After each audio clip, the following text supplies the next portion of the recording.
demand a senator to come outside and accuse the Senate President of Nigeria of sexually harassing her. We are all going to ask like it's normal. The persons are even saying, nothing's gonna happen to him. So more you're there because no one your face. But why are these women defending him? Because if I talk outside, why are they defending him? The Senate President has not even come outside to say something or issue an official statement from his office. He doesn't rate Nigerians like nothing one of it do. Last na church online. Everybody go enter house. My problem now not be saying no rate me. My problem now why these women, Madam Ireti, please sit this one out. I have huge respect for you, but please sit this one out. Don't come and say Senate is not a place to discuss trivia issues like seat arrangement. A fellow woman is saying that they are victimizing me. Maybe the seat arrangement is from a refusal to have sex. I have no right to call it trivia. The wife they come out, my husband is so disciplined. The one where we they hear they talk every day. So much for discipline. Man, no,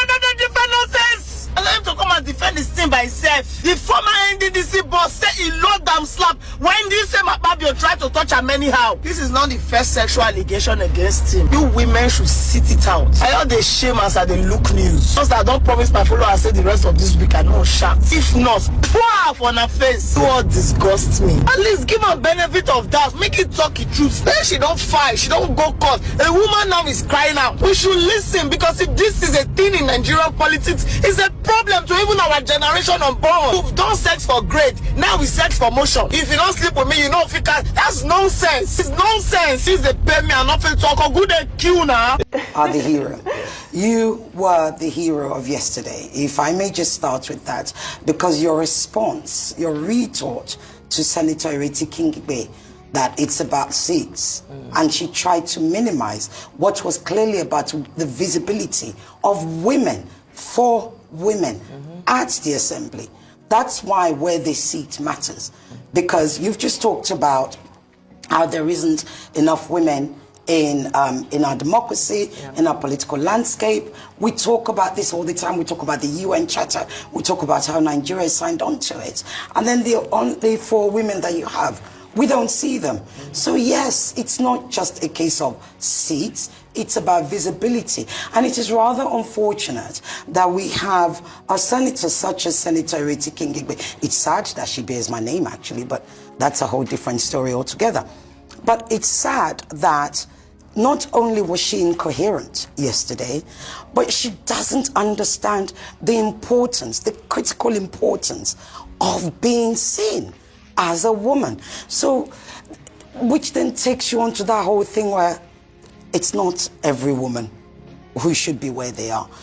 She's forgotten that Senator NATASHA, what has she had? What, 3, probably 12 years of trying, being abused, being maligned in Kogi, having the road to her constituency dug up by the former Governor Yahaya Bello. She's had threats to her life, yet this woman did not give up. She was determined, she was focused, she was undeterred, and she continued and continued. She persevered until she got there.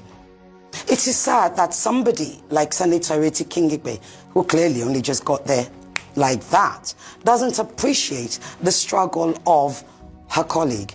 But what's even worse, and this is on a personal level, is the infantilization. We do this in Nigeria. We call, they'll call the leaders, he's the father of the nation. Akpabio is the father. Well, no, I know who my father is. I'm sure you know who your father is. The president is my president. He's not my father. The president is responsible for the nation. He is not the father of the nation. That is how we constantly, project the powers that we have as citizens onto leaders who are working for us. But sadly, Senator Ireti again was so unintelligent yesterday that she kept referring and infantilizing Senator NATASHA Akpoti as my daughter. She's my daughter. No, she is not. She's your colleague. You are both senators, albeit, yes, you're older than her. And yes, we do have a culture. We have a culture that's in any part of the world. And it's not just Nigeria. You respect your elders. I worked with people, I have managed people who could be my grandfather, right? But they would never did refer to me in in an office or in a meeting as their daughter. That would be insane. I'd like to come in there just because of the points that you've made, and really just coming from the reactions that we've seen since that, the accusations were made by Natasha here on Senator Natasha here on Friday. Now, first off, we're seeing Senator Ireti Kingibe coming out and saying, it's about the seat. She could have just gone to her own seat. We're seeing the Senate President's wife coming out and saying, I know my husband. He's a good person. He would never sexually harass anybody. I'm always in the house. I know everything that is going on. And we also now have the side of persons who are saying that there have also been people who have falsely accused men of sexual harassment, only to find out that it didn't happen, but then the damage has already been done. How do we balance out, these kind of reactions, especially when it's a he said, she said situation, without the proof that I guess if we take to the court of law that needs to be there? How do we manage these kind of sensitive situations when it comes to sexual harassment, especially in the workplace against women?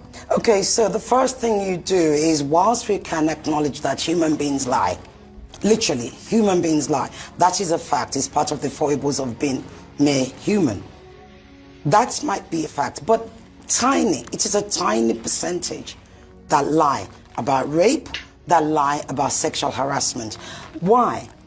Because one of the hardest things to do is to come out as a woman and point to a man and say, you are the person that abused me. You are my abuser. You are my rapist. No. Women, you can see yesterday when Senator Natasha was on this show, on this at the station, you could see the heaviness in her voice. You could hear it. Right? She was wearing sunglasses, but anybody who is discerning would know that there was a lot of pain going on behind those sunglasses. Even more so is the moment a woman speaks up, she becomes even more vulnerable. So it's one thing to be vulnerable and be abused and you're dealing with it at home and you cry, oh by God you cry. But it's another thing when you then come out to the world and you say, this is my vulnerability. This is what has hurt me. This is what this man did to me.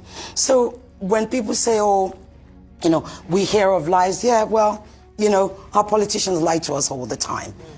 Hardly any of them ever go to jail for lying to us. So that's that. Now, going back to your other question about proving sexual harassment, this is also the other thing that I have been trying to educate. I'm tired. A large majority of very, very, very ignorant men, all of yesterday, is that the hardest thing to prove is sexual harassment. Why? Because the power of sexual harassment is the surprise, random, unexpected nature of it. So I didn't come here thinking anybody will sexually harass me.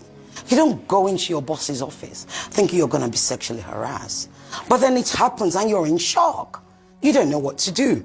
So how do you prove that unless there was a witness, right? So if there's nobody there, well, of course it's he said, she said. This is why it beholds on all of us to actually, when it comes to these sorts of allegations, we are trained to always believe the woman first, not because we are sure they are telling the truth, but because when you say to somebody, I believe you, it's like your child. When you say, I believe you, it then gives you an opportunity to investigate. Because if you literally dismiss what they're saying, then you're not going to get a chance to investigate. So we really must applaud, I personally applaud Senator Natasha for her courage, incredible courage, especially in her position, for coming out, especially in a country like ours, especially in the cesspool that is a Nigerian sexual harassment epidemic. We do have an epidemic of sexual harassment and rape in this country.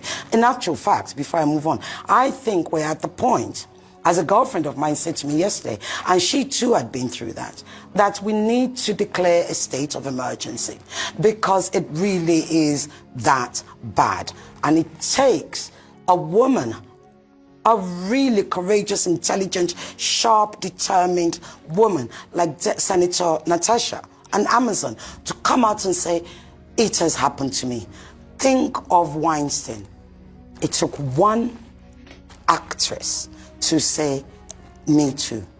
So are we at the point where we're going to say, hashtag Akpabio me too? And Akpabio doesn't necessarily mean Akpabio the person, because he's not the only person that's called Akpabio. But that name, because you have a Senator Natasha who was able to point to say, this boss of mine allegedly did this to me, then Akpabio, the name Akpabio easily can become synonymous with sexual harassment and the declaration of war on sexual harassment. While we're on that, because, you know, one of the biggest talking points at the moment is that, okay, fine, well, we've only heard one side of the story. Correct. What do you want to see happen? What are the next steps that, if I may call it, a sane climb, we would see taking place so that there can be justice, fairness, so this issue can be resolved in the correct manner? Excellent question. Sorry, I didn't finish answering Shaitan's question because she did ask about the wife. Yes. Mm-hmm. Wives, it's okay to defend your husband if that's what you believe.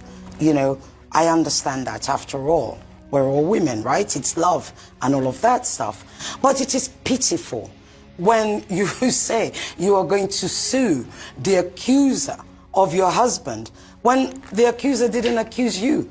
It is pitiful that while she may have been at the house on that day, and Natasha told us her husband was also at the house, she certainly wasn't in his office when he did it the second time.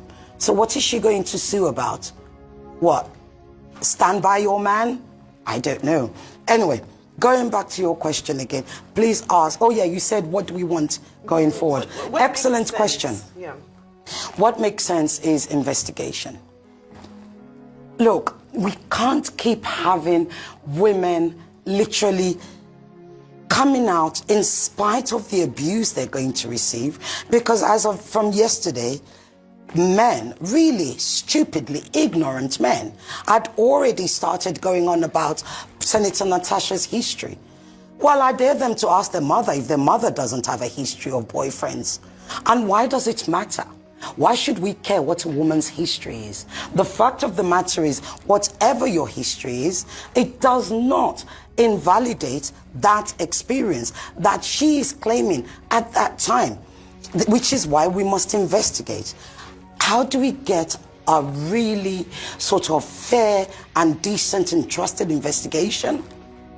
The Senate president has to stand down. There's no other way, because he cannot preside over a case that's actually where he is the named perpetrator, allegedly, right? He can't. So at this point, we need the Senate president to stand down. At this point, I call, and I know that many Nigerian women actually agree with me, we call on President Bola Tinubu to actually do the needful. They need to advise the Senate President, Senator Akpabio, to stand down until the investigation is corrected. Because, Mr. President, you have an opportunity to change Nigeria. You're doing a lot of reforms, but this is a reform that's generations old, that should have happened. At this point, sir, we need you to stand up for women. Talk to Mrs. Remi Tinubu, your wife. She will assure you that many women, the chances are, and I don't have the stats here, but you speak to 20, 30 women in a room, 99% of them would have experienced one form of sexual violence or the other at least once in their lives. We're talking about sexual harassment. Sexual harassment is why all the reforms you are doing, Mr. President, is actually not going to get very far. Because unless you stand up, sir, and you protect and speak up for women and say, the women of Nigeria come first, whatever you're doing, we're really not going to get very far.